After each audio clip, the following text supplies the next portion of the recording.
This island that we call home is a place filled with vast beauty if we could take a moment to realize our island's beauty has many faces. From open sandy shores to rocky coastal cliff lines, the deep valleys, to the freshwater caves of the limestone forests, to cascading waterfalls. Our island's beauty is endless, and that's why when we walk in this land, we walk with respect. We walk with a deep love and appreciation because we are blessed to live in such a beautiful place. Join us on this journey.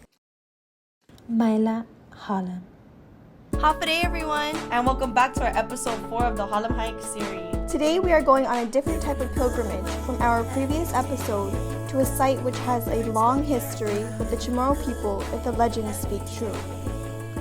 A place whose significance have been rediscovered and given new life by those who learn of it. Fouha Rock, as it is called today, is derived from the word Fou'una, the name of a goddess who you could say was a pretty big deal to the ancient Chamorros. Follow our Nafamalik mentors once again as we discover more of what our land wants to teach us and examine the creation story of our ancient ancestors. That way, we could take another look at the mindset and lifestyle of our ancestors. By the end, we hope to show you why we think this place rocks. Getting to the entrance of Fouha requires you to take a stroll all the way down to the beautiful village of Yamatic, or Humatak for all you chods out there. The easiest landmark to look out for is the power plant, which serves as the trailhead entrance and can be seen upon the entrance of the main village. On your right if you're coming from Agate, or on your left if you're exiting the village from Yamatic Bay. The trailhead is pretty well established and will be hard to miss as long as you know you're not checking your MyFace or your Spacebook while driving.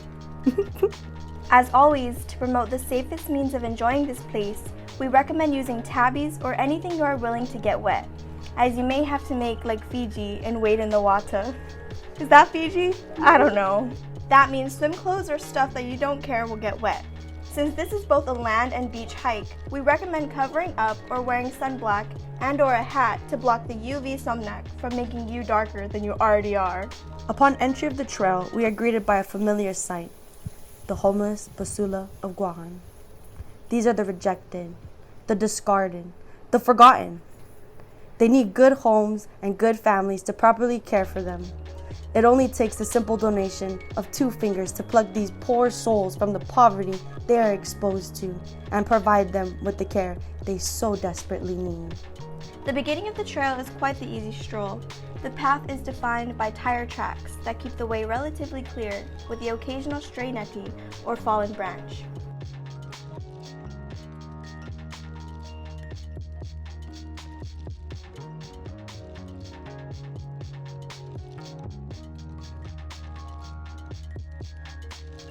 In this area, our mentors were also made aware of the presence of the Babui Halom Tanu, or wild pig. Some cultures revere them as guardians of the forest, but here on Guam, they are known for ruining yards by digging up soil to eat root crops like dagu, or knocking down banana trees they didn't even plant themselves. Rude. If you suspect that there is one around, be extra cautious, but also make your presence known. A lot of times they may get spooked by the presence of humans since they are often hunted by locals, but they can be dangerous if they are desperate or territorial. Now that we are all nice and scared, let's walk faster and get away from here. We now get to the incline portion of this hike. It can be pretty steep for those of you who aren't quite as experienced. Pro tip for beginners, keep yourself low to the ground as you go down and walk with your body turned slightly like you're trying out for Prepahow or something. This portion of the hike doesn't last too long, so just hang in there and we'll be walking levelish in no time.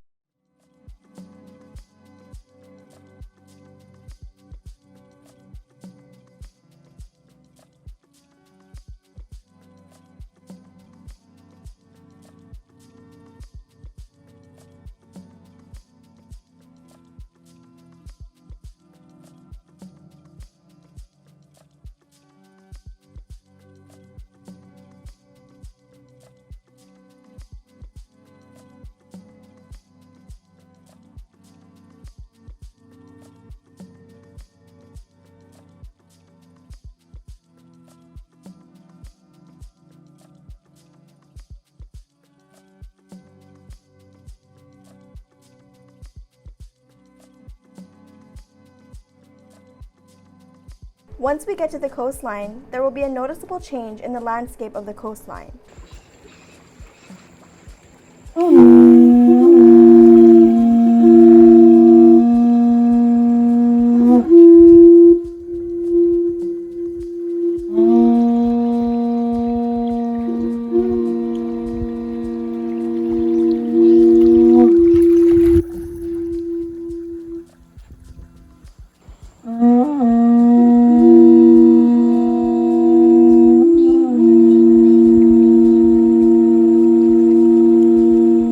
Where Hilaan had white sandy beaches, the sand in this area is black and mixed with the silt and soil being deposited by the river nearby. This black sand, also known as iron sand, is named so because it contains magnetite and can be picked up with a magnet, which we totally didn't forget to bring. Some useful applications of the sand include using it as abrasive to grind stone and shells for tools, and as part of aggregate used to make pottery or other clay-based items, which the river would have in abundance. It made sense then that some of the earliest examples of ancient Chamorro pottery are found along the bay. This place has no shortage of natural resources, fresh water, coastline and ocean access, and a plethora of other useful plants and trees, and could provide a pretty comfortable lifestyle for those who have visited or inhabited this area. One tree found on the coastline was the pagu tree, or Hibiscus tiliaceus. It is identified by its round, heart-shaped leaves and yellow flowers it produces, which are edible as well. The bark of the pagu tree can also be used to make rope, and its wood, which is easily carved in light, can be used for things like bilimbautudzans or even outriggers for sailing vessels. Pretty awesome tree, right?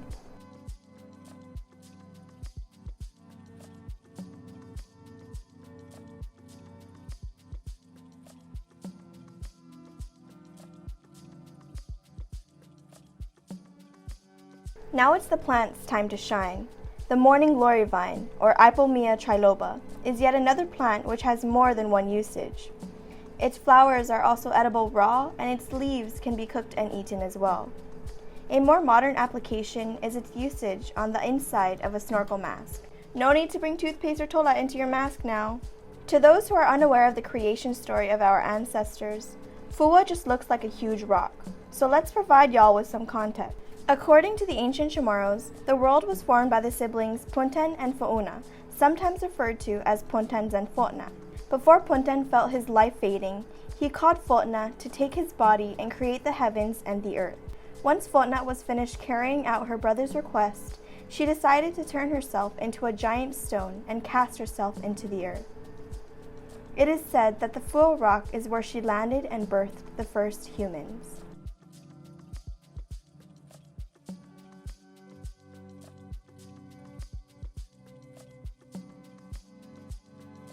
Understanding this, it is easier to understand why Chamorros revered this place so much. Early Spanish accounts even state that ancient Chamorros gathered at Fouha to pay homage to her each year. Today, Chamorros still visit this site as a way of getting in touch with their culture and history. Fouha is a place that is symbolic of the reverence that our ancestors had, not only for the deities themselves, but for the land and all that it provides.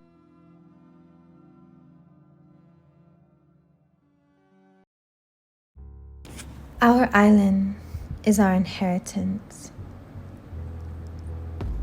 It holds pieces of our past and symbols of our strength.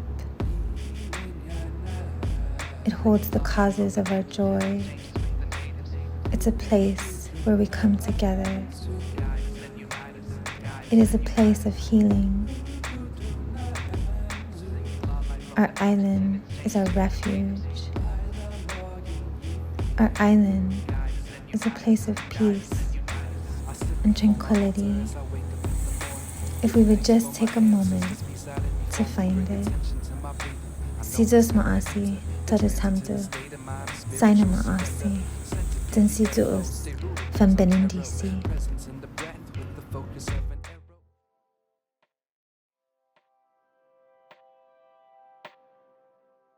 No need to react. This moment soon will pass. Stay humble and be dignified. Everything is good inside, like it not diminish. When we stay committed to knowing what we've omitted, illuminates the vision.